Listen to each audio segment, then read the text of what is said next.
Shalom Aleichem, que o Eterno abençoe a todos poderosamente. Estamos aqui mais um shiur de Shabbat, né? Esse que vos fala é Avraham Oliveira, aqui da Beit Israelita Netzarim. E eu quero hoje comentar com vocês, levar vocês a uma reflexão hoje. Você que está fazendo Teshuvá, você que há muito tempo acompanha a nossa programação, acompanha os nossos vídeos, nossos estudos aí, nosso grupo. Eu queria levar você nesse momento agora a fazer uma reflexão a respeito de um mandamento, de uma mitzvah, muito importante para nós judeus, para nós que observamos a Torá, para nós que estamos fazendo Teshuvá. Esse texto, esse comentário, esse estudo, ele fala a respeito do Shabat, né? E eu separei aqui alguns 3 temas pequenos para que nós possamos agora fazer uma rápida meditação e que você possa estar conosco agora refletindo no que nós vamos agora analisar nesse momento agora, tá certo? No capítulo de número 2, versículo 3 de Bereshit, nós vamos falar acerca de um assunto, e esse assunto é o Shabat. Porque todas as pessoas comentam sobre o Shabat, o que tem de tão especial nesse Shabat, o que significa o Shabat para os filhos de Israel. Porque os filhos de Israel, eles disseram ao Eterno que se prontificariam em obedecer o Shabat, porque eles aceitaram o mandamento do Shabat, vamos assim dizer.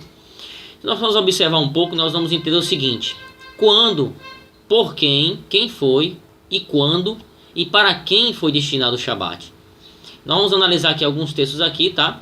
Em Bereshit capítulo 2, versículo 3, que diz assim: E abençoou Elohim o dia 7º e o santificou, porque ele descansou de toda a obra que havia feito. Bereshit capítulo 2, versículo 3 fala que Elohim, quem foi? Elohim. E quando foi? No princípio.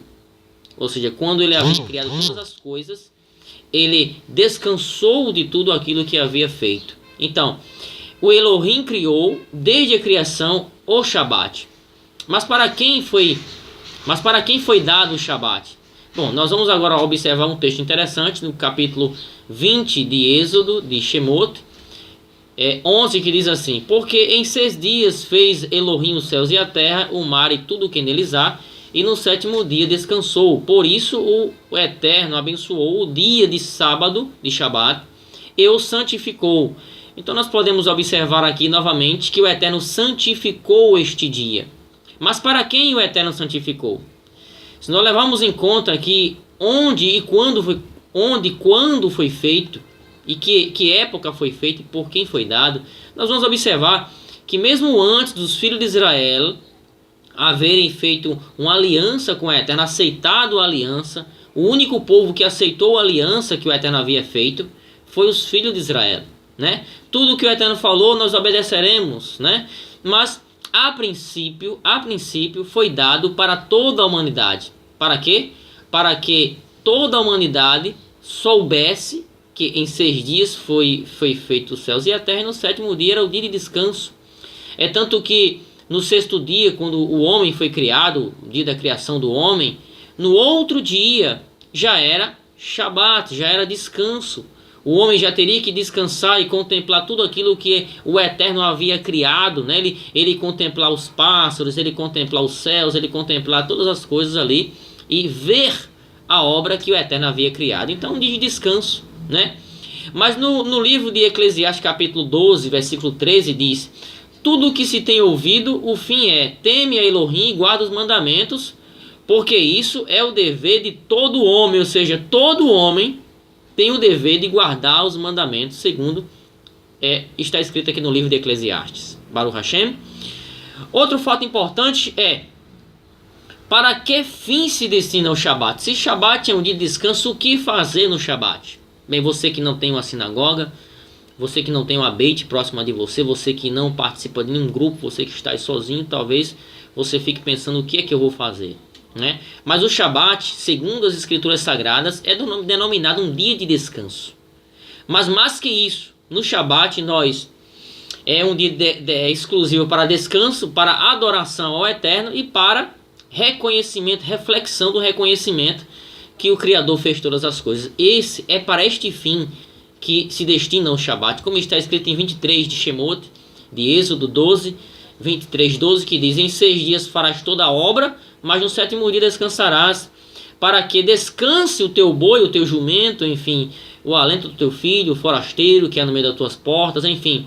O Shabat é feito para quê? Para que as pessoas descansem, contemplem a obra da criação, parem em um dia, nesse dia específico, para descansar. E esse dia é tido também como o dia da gente adorar, exaltar, refletir na grandeza de Adonai.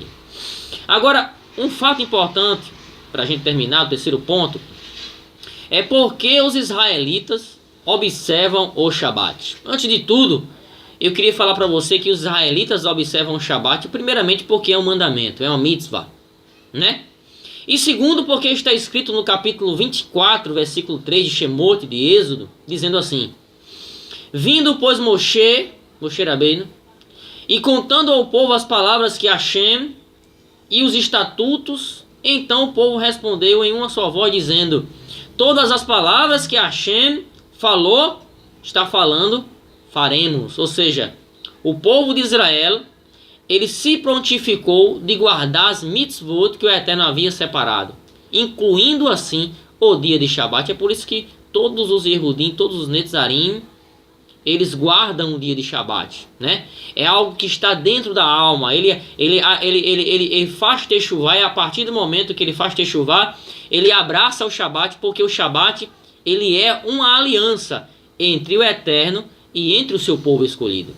Nós vamos reparar isso também nos escritos da Brit Hadashah, onde todas as vezes em que chegava o Shabat, eles descansavam. Tanto os Shaul Hashalia como os Talmidim de Yeshua descansavam no Shabat e deixavam o Shabat para descansar e meditar na palavra e ir para a sinagoga, né?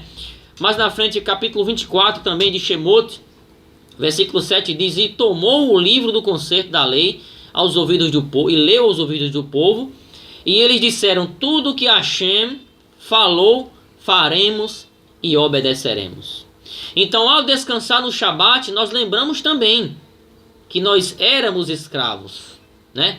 Segundo está escrito também lá no livro de Devarim, capítulo 5, versículo 15, diz o seguinte: lembra-te que foste escravo na terra do Egito, e o Eterno teu Elohim te tirou de lá, com mão poderosa e braço estendido. Portanto, o Senhor teu Elohim te ordenou guardar o dia de Shabat. Ou seja, quando nós guardamos o Shabat, lembramos que um dia nós fomos escravos. Os filhos de Israel foram escravos, né? E lembramos que é um dia de libertação, né? O mundo hoje, ele trabalha de Shabat a Shabat, de domingo a domingo, de segunda a segunda. Ele não tem descanso, né? Mesmo que ele não vá ao trabalho secular, mas em casa ele faz alguma coisa, ele acende fogo, ele faz alguma coisa. Aqueles que vivem a fé da Torá, não. O Shabat é um dia reservado, que existe mitzvah, né? Mitzvah, halachot também, específicas para esse dia, para que esse dia não seja um dia violado por nós, mas seja um dia santificado para que voe, diria Hashem.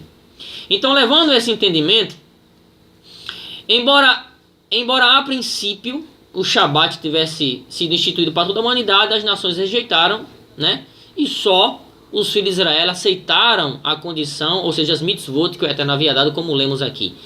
Em Salmo 147, versículo 20, diz o seguinte: não fez assim a nenhuma outra nação, mas ignoraram os preceitos. O próprio livro de Terrilim, Salmo, diz que as nações ignoraram os preceitos e os filhos de Israel abraçaram a palavra de Hashem. Como está escrito lá em Isaías, né? Porque de Sião sairá a Torá, a palavra do Eterno de Jerusalém. Os filhos de Israel ficaram como detentores da palavra divina e da explicação da palavra divina. E aqueles que se achegam ao Eterno, eles são enxertados, como diz lá nos escritos Shaul Hashalia, na oliveira, que é a cultura bíblica judaica. Então, meu amado telespectador, meu amado ouvinte, muitas vezes as pessoas, elas querem fazer techuvá, elas querem abraçar os mandamentos, elas querem abraçar as bênçãos que são pronunciadas pela Santa Torá e pelos profetas, as bênçãos que estão reservadas para o Olam Rabá, o mundo vindouro, para as pessoas que obedecem os mandamentos, que são fiéis ao Eterno e têm o testemunho de Yeshua. Mas não só isso, as pessoas querem tomar posse de tudo isso, mas elas sentem dificuldade de obedecer o mandamento. Não existe judaísmo, não existe obediência de mandamentos sem a guarda do Shabat. Muitas pessoas querem apenas se vestir dos judeus, querem apenas usar o kippah, usar o talit, querem apenas recitar o Shema, mas não querem obedecer o dia de Shabat. Lembrem-se que o Shabat, ela é uma aliança entre o Eterno e os filhos de Israel, entre mim e o meu povo. Esse é um sinal a ele, porque em 6 dias fez o Eterno os céus e a terra, e no 7º folgou e descansou. Não existe techuvá sem a guarda do Shabat, sem obedecer os mandamentos, sem obedecer as mitzvot, né? Uma tentativa de fazer techuvá sem obedecer as mitzvot, nós tivemos várias aí, né? O sistema religioso romano, o sistema religioso protestante que há aí no mundo também, tentaram fazer, né, utilizar os mandamentos, utilizar a crença no Eterno, instituindo várias ideologias pagãs, né? Mas, enfim, acabaram abolindo o Shabat, acabaram trocando pelo domingo. Veio a reforma, né? Acabaram também aí englobando tudo, né? Fazendo uma pequena reforma aí, mas englobando tudo e acabou dando no que dá. Mas hoje as pessoas que fazem techuvá têm que estarem realmente concretizadas em seu coração, que precisam obedecer os mandamentos para estar na aliança, precisam obedecer o mandamento de Shabat. Que o Eterno abençoe a todos, na honra e nos méritos de Yeshua HaMashiach, que Hashem derrame bem sobre cada um de vocês. Shalom, shalom.